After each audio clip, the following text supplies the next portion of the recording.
What's up, YouTube? So, have you ever heard the phrase, if you're black, you're black?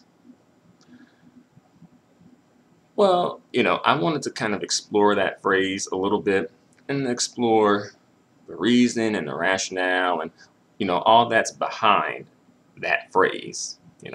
If you're black, you're black.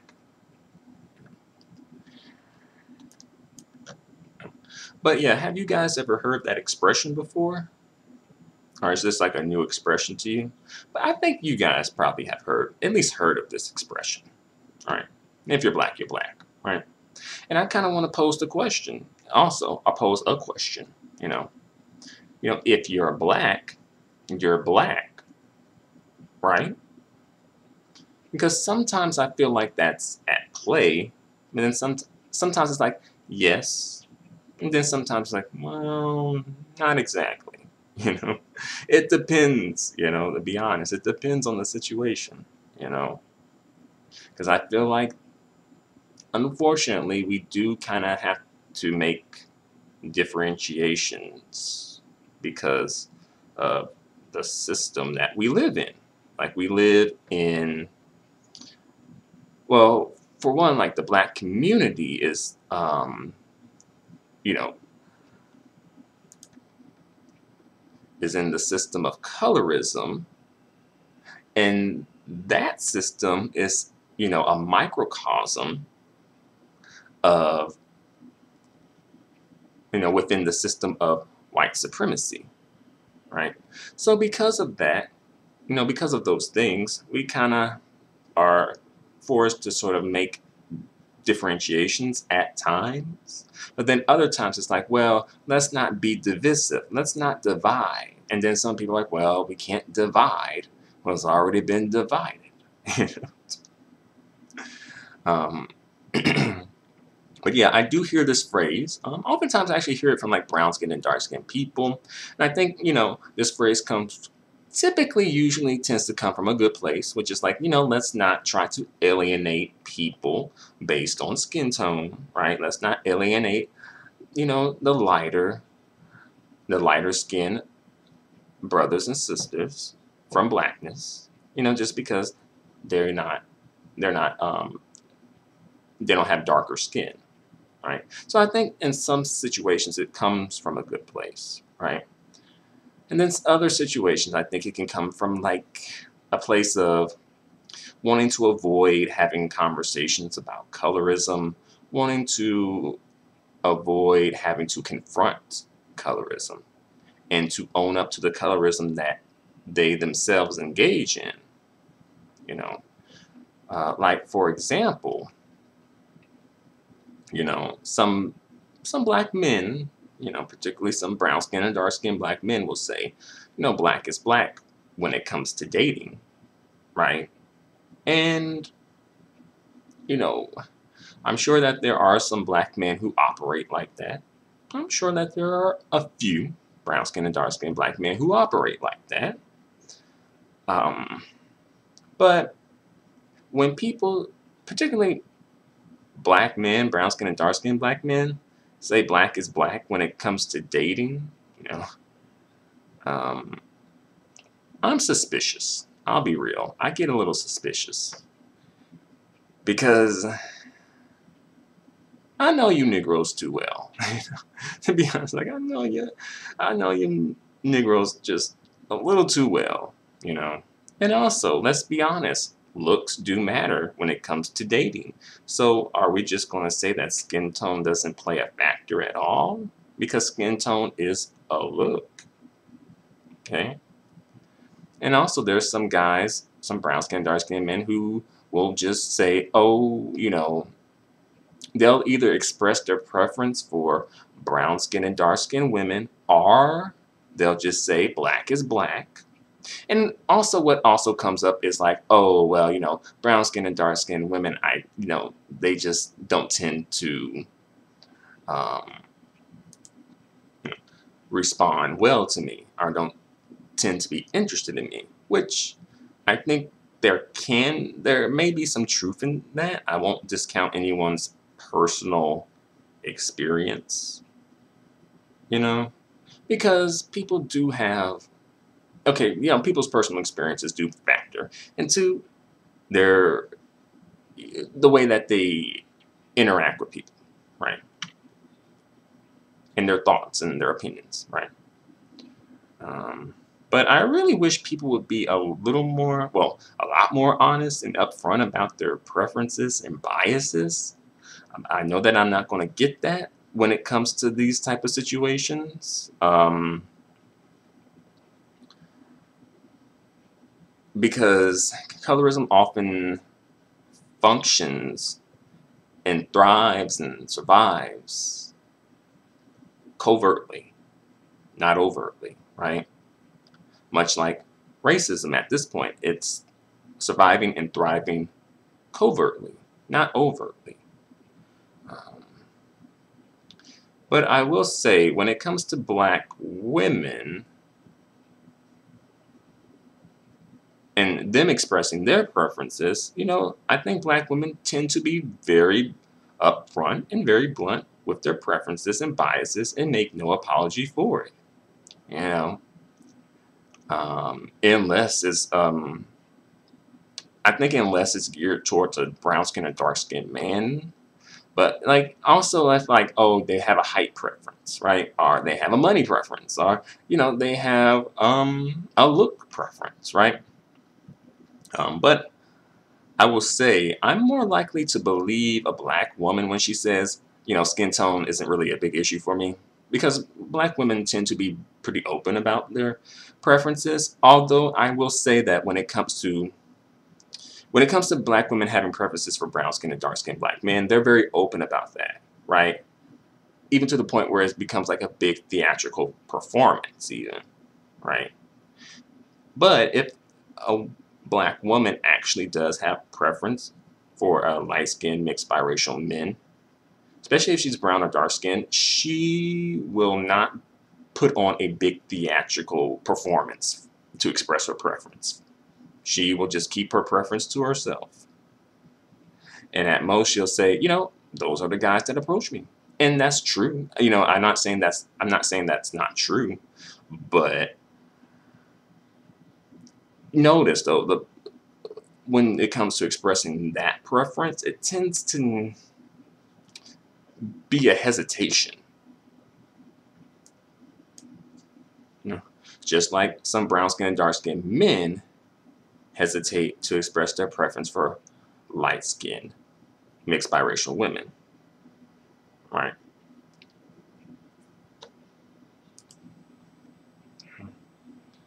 Um, but another question that comes up: should we acknowledge skin tone? Should we acknowledge skin tone differences and how they factor into our life experiences? Should that be acknowledged, or should we just ignore it? Because I feel like people who want to ignore it probably tend to be benefiting, while the people who want to talk about it tend to not be benefiting. um, Also, I kind of was thinking about making this into a separate video, but I think this may end up, I'll just do it in this video too. Um, but I kind of just want to explore the topic of, you know, in the question rather of, are you automatically a colorist for dating outside of your skin tone? You know, of course, within the black community. Okay. And I'm kind of aiming this more so towards, well, I guess all groups really, but probably more so leaning and focusing on like darker skinned people. Okay. And I'll say, you know, only if you are a brown skinned, dark skinned man are you colorist for dating outside of your skin tone. Only them. Okay. I'm joking. Okay, I'm joking. I'm joking. All right. Because I know, like, what the fuck? All right. But seriously, I'll say not automatically. I'll say no. I don't think I don't think that's completely fair to dark skin and brown skin people. And of course, I think this just comes from the fact that, you know, colorism tends to affect brown skin and dark skin people's self-esteem, self-worth, self-value, all that good stuff. And people said just assume, oh, you must be dating, this person because they have some proximity to non-blackness. Of course. Which I feel like there could be some truth in that, but also I think that there are other factors that go into why people date other people. All right. Um, Also, I don't think it's fair because I think um, it others light-skinned, mixed, and biracial people from blackness, and it also perpetuates that narrative that light-skinned, mixed, and biracial people aren't black. Kind of black, but you're not black. And it just perpetuates stereotypes to me. You know, um, but I can understand people being suspicious of it, right? I mean, it's kind of like on one hand we're all saying that we are a community, a community of people and whatnot, and it's like, well, should you only date within your skin tone? Should you be open to all skin tones? Should you have preferences for skin tone? Is it okay to have a preference for a skin tone? It's usually okay until you ain't the preference, right? Till you ain't the preference, right? It's okay for preferences, right? Also, something to think about. Are light-skinned, mixed, and biracial people held to this standard of like, if you date outside your skin tone and date darker skinned people, like, are they considered self-hating? Because I kind of tend to call that out sometimes when it comes to the women, engaging in that type of activity, because I think on some level, I think that could be at play, having some sort of a issue with their own self. And as well, we know the superiority complex that some of them have too. It's kind of a weird thing. It's like some of them have the superiority complex, some of them have the inferiority complex, and some of them have a combination of both. All right. Again, I don't know what happened and what colorism in this system did to the light-skinned, mixed, and biracial women. I don't know. But, of course, no one usually calls that out for like, oh, that light-skinned woman has a preference for dark-skinned men, right? That's not really called out like that. No one's ever like, oh, wow, oh, she's color-struck. She's self-hating. Right? Who calls that out? Nobody. Why? And as well, if you saw a light-skinned man who had like a dating history of like nothing but brown skin and dark skinned women, no one ever calls that out either. You know, why? I mean, who would call it out? I guess brown skin and dark skinned people would be the ones to call it out, but they kind of, well, it's like if they call it out, then it's like it would be a bit weird, seemingly, for them to call it out because they are the ones being preferred, right? They are the ones being uplifted, right? And they are kind of like the majority in the community too. So the community kind of revolves around darker skinned people, right?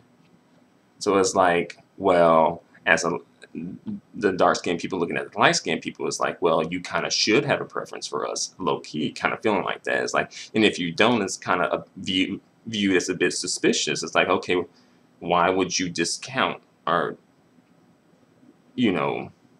not consider dark skinned people as an option, right? Then it goes into like, oh, this light skinned person may kind of, you think you're better. You think that, oh, you don't want to, mix your genes with a dark skinned person. You want your kids to look a certain way, et cetera, et cetera, et cetera, right? So it's kind of low key, like, let's say if like light skinned black men and women as a collective said, you know what, let's, just not prefer dark-skinned people, and let's just date within ourselves. How would I don't know if that would go over pretty well. Honestly. At that point, I think brown-skinned and dark-skinned people would just be like, okay, get the fuck out of the community. Yeah, get out of here. Shit. You know? And as well, I think if brown-skinned and dark-skinned men and women did the same thing, I think light-skinned people, both men and women, would kind of feel a little like a bit odd about, oh.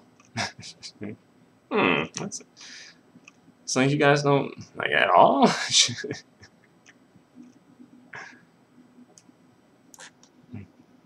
And I think the collective of light-skinned folks would just get the message that they're not wanted and just move on.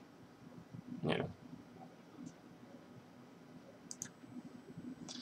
But yeah, notice that light-skinned people aren't held to that standard of being self-hating.